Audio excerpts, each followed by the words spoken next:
balak talaga magpamassage kasi nga sakit ng likod ko. Tinanong ko doon sa nagbabantay sa CR, sabi ko, saan na sila doon? Sila ate yung naka-blue doon sa taas. Nagdipat na sila, malapit sa Trobalyo. Tapos nagulat ako, uy, parang may, ano na rin pala sila, store. December 21 kami dito, ma'am. Pagpasok ng December 1, na-stop kami, ma'am. 20 days na kaya. Bakit? Kasi ni-renovate to. Nayos to. Ito, Bio, may kating po ako. Ito, oh. Kaso parang konti na lang. Oo. Parang konti na lang yata yan sa side, eh.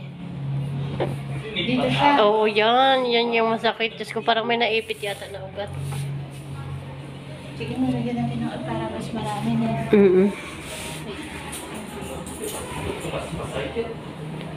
Parang may naipit na ugat. Sakit. Di na, kasi pag may niipit na ulit yung magkakaya na. Bakit hindi ko masyado magalaw yung liig ko? Kasi tumigas. Ang sakit niya. Umakyat na siya.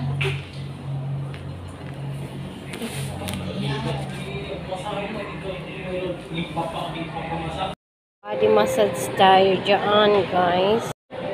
Body massage tayo dyan, guys. Oh, 180 pesos, 30 minutes in chair. Dito lang yan sa Amazing Hands. Martin. Dahil sobrang sakit ng ating likod, kailangan talagang i-massage. Oh my God. Dahil bisa ng sakit ng aking likod. Nagsando na talaga ako kasi para mahawakan niya yung likod ko. Oh, yung mukha ko, nagbakat doon sa upuan. Ay, thank you, Lord. Sakit pa naman ang likod ko. Parang may naipit na ugat, pero lamig daw yon. It's lamig. Tumigas na yung lamig sa likod ko. Grabe, hanggang dito sa liig, oh. Yung sakit ng likod ko. Grabe.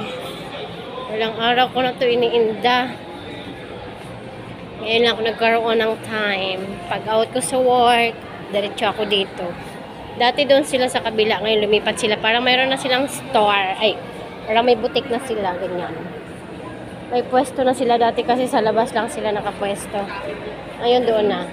Mas maganda doon kasi parang hindi na siya lantad doon sa mga taong dumadaan-daan.